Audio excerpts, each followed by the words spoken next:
This episode of Health Gig is part of the Evolution series powered by Paragon. We are working with Paragon Performance Evolution to bring you a special series of incredible speakers which have been hand-selected from their network to be our guests on Health Gig. Paragon works with companies to bring in authors and thought leaders who can help implement hands-on programs which focus on transformation, integration, and greater awareness. They blend the best of modern science, human behavior, and timeless wisdom into all of their programs, which is why we are so supportive of the work they are doing in this world. We are thrilled to be collaborating with Paragon Performance Evolution for this very special series and so happy to bring these conversations to you. The 2020 Co-Mindfulness Summit is almost here. Join us live on the BB&R Wellness Consulting Facebook page for an all-day wellness event you won't want to miss. We have Dr. Roizen joining us from the Cleveland Clinic. You most likely know him from the U manuals he co-authored with Dr. Oz. He is also the creator of the Real Age concept and is a great friend of ours, and we can't wait for you to meet him. Siri Lindley, world champion triathlete, 2 times over, I might mention, and coach to Olympic and Ironman champions, will also join us from Boulder, Colorado. She, too, is a great friend of ours, and we are so excited to have her join us at this year's Co-Mindfulness Summit. We are very honored to be joined by Dr. Vivek Murthy, the 19th Surgeon General of the United States and author of the New York Times bestseller, Together, The Healing Power of Human Connection in a Sometimes Lonely World. This is such an important topic, probably more now than ever before, and promises to be an engaging conversation. And you won't want to miss Dr. Mark Hyman, who will talk to us about how best to build our immune system to fight COVID-19 and so much more. Join us on Saturday, October 3rd by visiting comindful.com. People are yearning for information. Having the opportunity to encourage people and to educate people and inspire people. It's amazing to be able to say we'll carve out time to take care of ourselves. There's something for everyone. Dr. Scilla Elworthy turns vision into action. 3 times nominated for the Nobel Peace Prize for developing effective dialogue between nuclear weapons policymakers worldwide and their critics. Peace Direct goes from strength to strength under brilliant young leadership founded by Cilla in 2002 to fund, promote, and learn from local peace builders in conflict areas. Cilla was advisor to Archbishop Desmond Tutu and Sir Richard Branson in setting up the Elders, and was awarded the Nobel Peace Prize in 2003. Today, her full attention is on developing business plan for peace, resulting from her 2017 book, The Business Plan for Peace, Building a World Without War. Her TED Talk on nonviolence has been viewed by over 1.4 million people on TED and YouTube. We are so happy to welcome Dr. Elworthy to Health Gig today. And is it okay if we call you Cilla? Of course.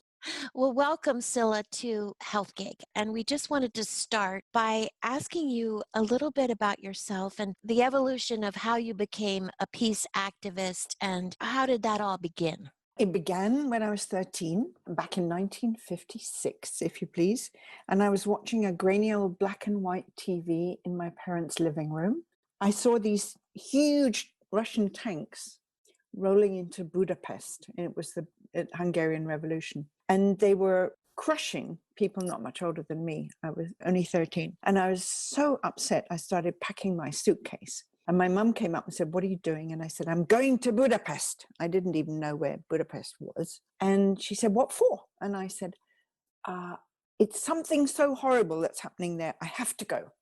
And she said, "Don't be so silly." And I started to cry. And she said, "Okay, I understand. It's really important to you. And if you'll just unpack your suitcase, I will help you get trained because you're much too young to be any use to anybody without training."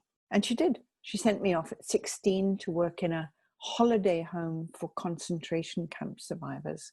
And then I went on from there. So I was one of the lucky ones in the sense that I didn't have much choice what I was going to do. That was what I was going to do, was to try and stop people killing each other.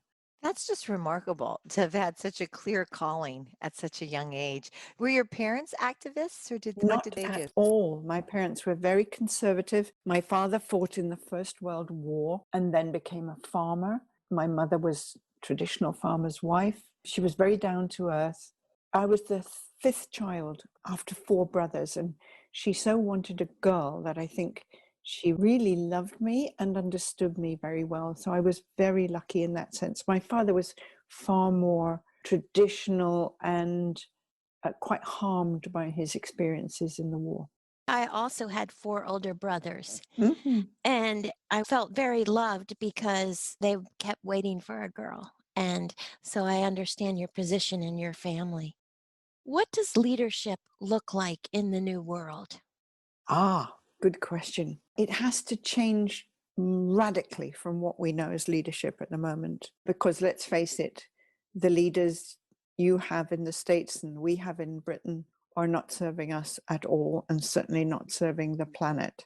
The pandemic, which we're in the middle of, has, I think, been almost sent to wake us up to what we're doing to destroy the very planet that we live on. So leadership has to change radically. It has to be far more balanced between feminine intelligence and masculine intelligence, not necessarily gender, but it heartens me that many more women are moving into leadership positions. And the interesting thing is that during the pandemic, those countries that did best were led by women.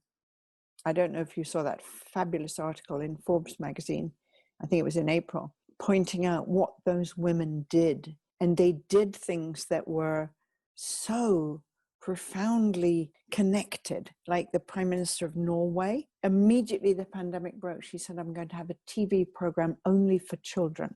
And I just want to hear how children are doing and what they need and what I can do to serve them. I mean, no brainer, but not many male leaders would think of that. And so it is feminine leadership. It is listening leadership. Most of our leaders only want to hear the sound of their own voices. We know that when listening really happens, we get progress. Because when we listen to somebody that we disagree with and then ask them to listen to us in such a way that we could really read back or report back to the other one what we'd heard, that person then feels heard. And then you move into a different way of relating. And so listening is going to be one of the absolute key skills.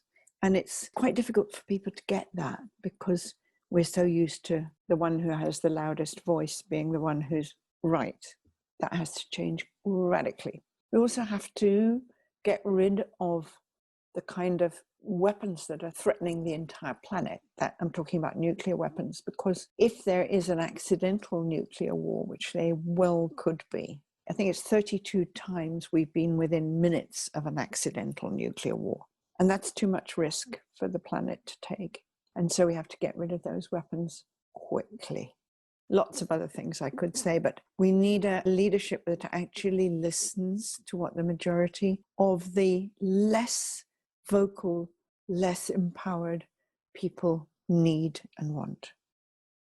You have so much experience in your life's work in creating peace. And I imagine when you're talking about listening, when you said it, like I felt like you really mean it. Were there times, I would imagine, in the work that you did that it was so important that listening was happening for both sides?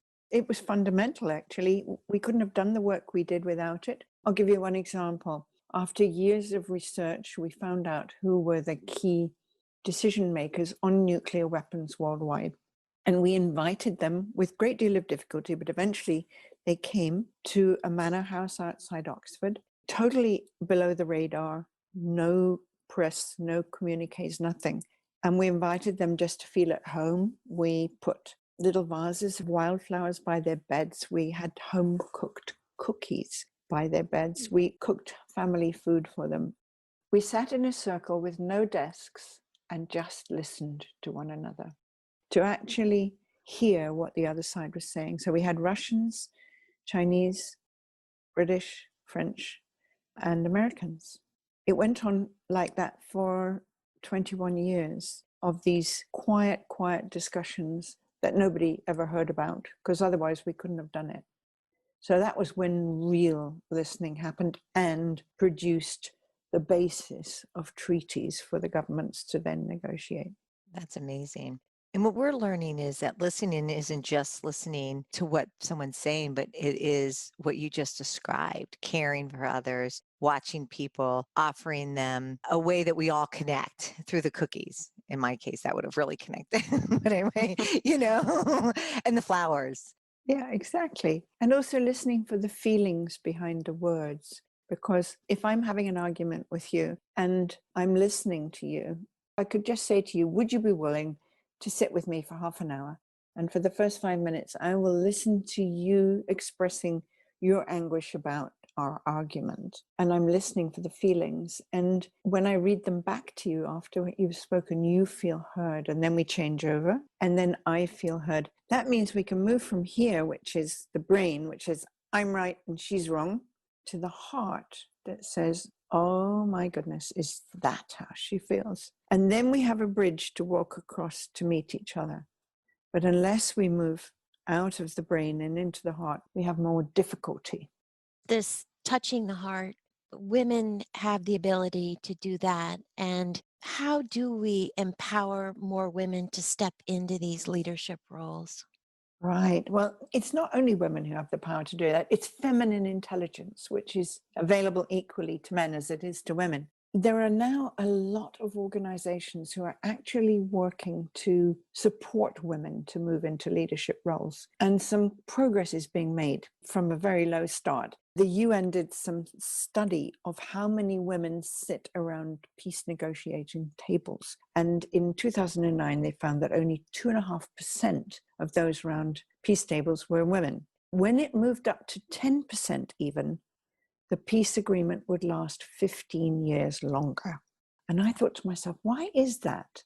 I figured it out. It's because when you've got two warlords sitting either end of a table, they're bargaining for power, money, resources, and positions in the forthcoming government. But when you have women around the table, they're talking about the burden they carry after war, namely looking after the orphans, the bereaved, the people aren't even buried yet, the PTSD, and so forth.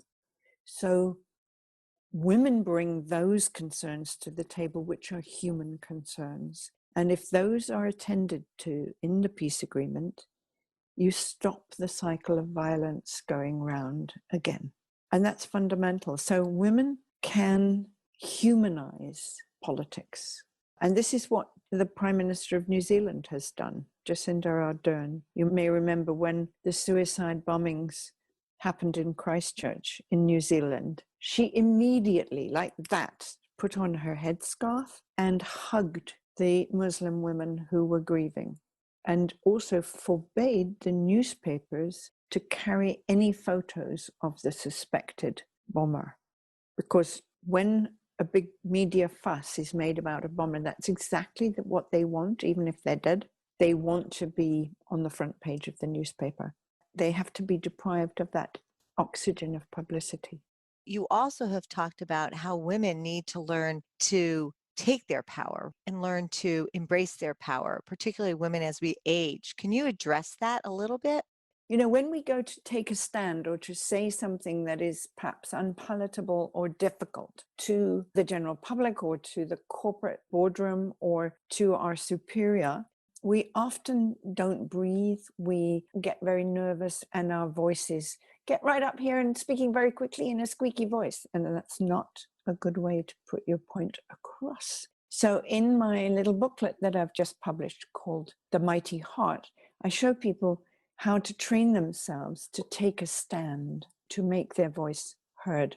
It includes things like rehearsing in front of a mirror, the 3 points that you want to make. Because when you rehearse in front of a mirror, you see what you're going to look like. You can look at your posture, you can alter it, you can hear your voice, you can lower it.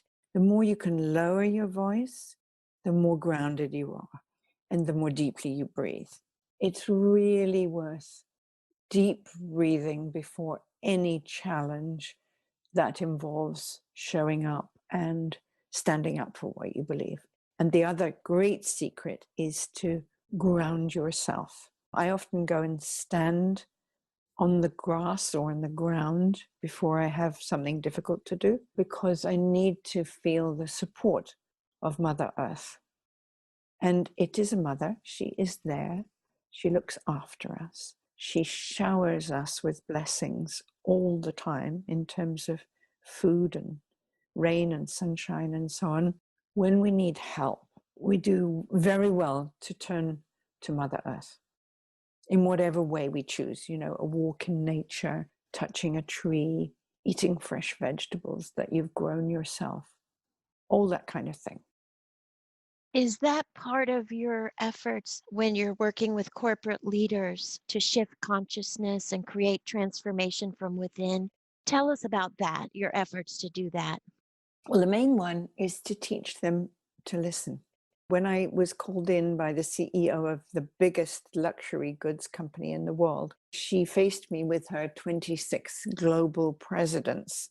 I said to them, "How are you with listening?" And they said, "Oh, we're very good at listening. That's what we do all the time. No problem." And I said, "Well, let's just check."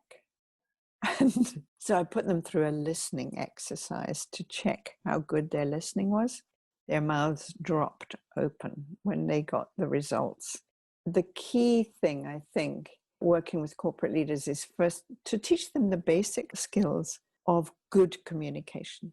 And listening often doesn't come easy to self-made entrepreneurs. You know, their voice is their authority, and it's very hard for them to listen. There's a number of other things that are just wonderful for corporate leaders to do. That is to develop a really profound investigation of the values of the company with their employees and to write them down and to make sure that they're not just a nice poster on the wall, but that people add to them all the time and discuss them. And the great delight for me after working for a number of years with this corporation I mentioned is that eventually they added to their list of values the value of vulnerability. And that amazed me. They did that themselves. And they said, vulnerability takes courage. It is always to be respected and heard. And I thought, job done. Because that was so wonderful that they knew that, they learned that themselves.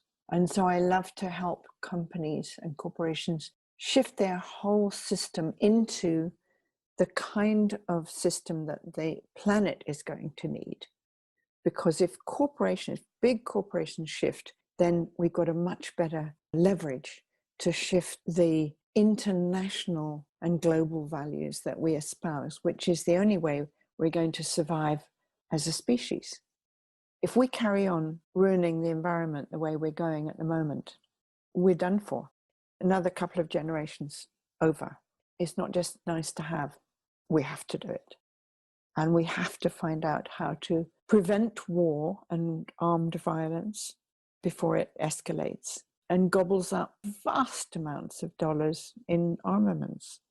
We need to spend that money on health, on nutrition, on education, all the things that enable those who are poor and desperate and marginalized to move into the educational economy and the market economy and to lower the birth rate.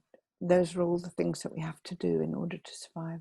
Do you think it's possible for people to learn feminine energy, to learn to lead with feminine energy, or is it something that's innate?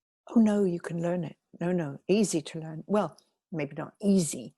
Most people, once they understand how powerful it is, how well it works, and they try it out, even in the boardroom or even in a small group, if they try it out, the skills that we talk about in terms of feminine intelligence, FQ, you know, we had IQ, we had EQ, emotional intelligence. Now we've got FQ, which is feminine intelligence, available equally to men as it is to women. And when we teach the principles of that, everybody nods and says, yeah, of course, why didn't we think of that?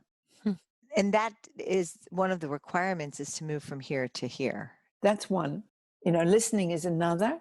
Another is realizing that we're all interconnected throughout the planet and we need to act as though we were. In other words, what I do, if I have a gas guzzling car, I'm probably causing a flood in Bangladesh or somewhere. That is the interconnection. We have to realize that. And the other thing that was hard for me to learn was not to override my intuition. First of all, to identify my intuition and then to act on it. The worst mistakes I've made in my life have been when I overrode my intuition. Cilla, when you have a leader with a low FQ, how do you deal with them without being a bully in return? Well, bullies love force. And so if you try to oppose them with any kind of force, it doesn't work. They will just fight. My feeling is that the best way to do it is to surround them with people who operate differently. And gradually they begin to see that that actually works better, that they can achieve their ends, if it isn't just sort of grandiosity, but they can achieve their better ends, what they really would like to do for the planet, and a feeling of nobility in doing so, if they learn the techniques that work from those who are around them. That is not necessarily only women, because a lot of women who make the way to the top have adopted very masculine practices. But women or men who have feminine intelligence will gradually swing the balance with a thuggish leader. But you may just have to vote them out, get rid of them. Definitely in our case over here. But as Dora said, we really enjoyed watching your most popular TED Talk and how you talked about how fear grows fat on the energy we feed it. Can you talk about what you want us to know about that? I can just tell you my experience. For a long time, I ran away from my fear. I was like, get away from me. And that often takes the form of an inner critic, both for men and women. Some of the top leaders, when they were canvassed, have the imposter syndrome. In other words, I'm a fraud. I've got a thing sitting on my shoulder that says, you're really no good. And when people find out. So I had one of those. What I did was to learn, instead of ignoring it and hoping it would go away, when it woke me up at 3:00 in the morning, after many, many, many sleepless nights of tossing and turning, I said, no, I've got to deal with this head on. So I put out 2 cushions and I sat on one and I said to my inner critic over there, why did you wake me up at 3:00 in the morning, nagging me and brutalizing me with your criticism? And then I went over to the other cushion and sat there and spoke in it was a he. He's a fire-breathing dragon, my inner critic. So I went there and sat on his cushion and spoke uncannily with his voice. First of all, he went on berating me and arguing with me, and went back to my cushion and I said, that is not very helpful. You have to be quite tough with your inner critic. I said, what do you know that I need to know? Because he does know. And then I went back to his cushion and he started to answer differently. And it took about half an hour. But after that, he began to tell me the secret. I see my inner critic as a dragon with a gem, a diamond underneath his claw. And if I can get close enough to him to persuade him to release that diamond, that is something I have needed to know all my life. It seems uncanny, but that is the secret of fear, is that if we can face it and open a dialogue with our fear, it has a brilliant secret for us. The other thing you talk about as what works when you're dealing with a bully, and you talk about anger. If it's in an engine, it's okay, but if it's spreading like a wildfire, can you talk a little bit about that? It's exactly what you've said. If we spray out our anger like gasoline and throw a match, it creates an inferno and it's ages to put it out. But if we use our anger like gasoline within our own system, as if we were an engine, it keeps us going. It gives us the strength to get up in the morning and deal with whatever's wrong. It's an essential energy for us, our anger, but it must not be sprayed out. What happens if you can't muster anger? Some people, it comes easily, and some people maybe repress it, or maybe that's the issue. I don't know. I think it's energy. What I ask people to do who are stuck in that, I ask them to undertake a really intensive energy regime, like running on the spot or heavy breathing, something that gets their energy going. And very often they can access their anger when their energy is higher. It's often a kind of depression that keeps it down. What is your personal care program look like? Oh, how nice of you to ask. Well, you're pretty amazing, and we'd love to know how you do it. We love your hair, and you're a natural ager, and it's beautiful. I went white when I was 35 and I dyed my hair till I was 50. And then I thought, the hell with it. I'm going to let it go. And I became invisible overnight. I mean, I walked down the station in London and was used to people looking at me, and then they didn't. And I thought, oh God, what have I done? But I began to love it. I was lucky because my hair went pure white. Otherwise, I would have dyed it white, I think. It took me a while to learn to love my body as it aged. And that is very challenging often because you see deterioration. Our inner critic gets to it and says, my God, look at your stomach.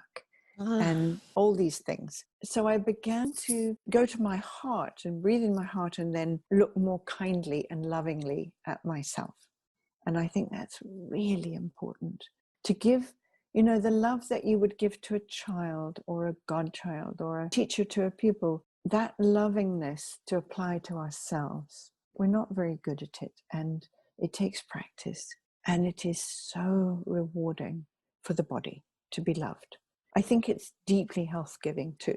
The other thing is, I had a brain disease when I was 30, just after my daughter was born, and it put me in a coma for 2 weeks. And when I woke up, I had the most appalling migraine for 6 years. I couldn't even think. The only thing that went round and round in my head was, who am I? What am I doing here? Who am I? And that pushed me to a long regime of self-knowledge, self-awareness. I worked with a therapist, a Jungian analyst actually. I worked with my shadow, with my darkness, with all those things. And that helped me. I think it was profound in laying the basis for health in older age, because the only thing that sorted out these headaches was acupuncture. I went to every specialist everywhere, took all sorts of medicine, no dice. When I tried acupuncture with a really good acupuncturist, she fixed it in 4 months, and I was free of headaches and have been ever since. So ever since then, that was 1982, I have had acupuncture every 6 weeks or every month for nearly 40 years. So I'm a great believer in what people call alternative medicine because it doesn't use drugs. I think drugs can have terrible side effects. They may be essential for many people. I don't dispute that, but I do think if you can go the regime of building up your immune system and your inner strength through eating well, and if possible, growing your own food.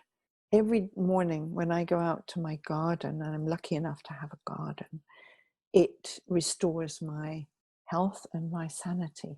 And to pick food that I can eat half an hour later is such a privilege. And I wish everybody could have that.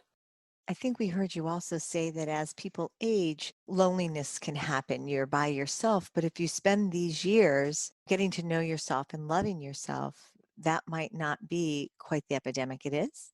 You almost become your own companion and guide. And you may choose in your daily regime to have a period of reflection, something either yoga or walking in nature or meditating if you so wish. That has been my constant companion now for the last 40 years, is daily to have that time when I stop and listen to my inner voice, breathe, send love to what parts of my body are aching or in pain, send love to those who need it that I know of. That's an important part.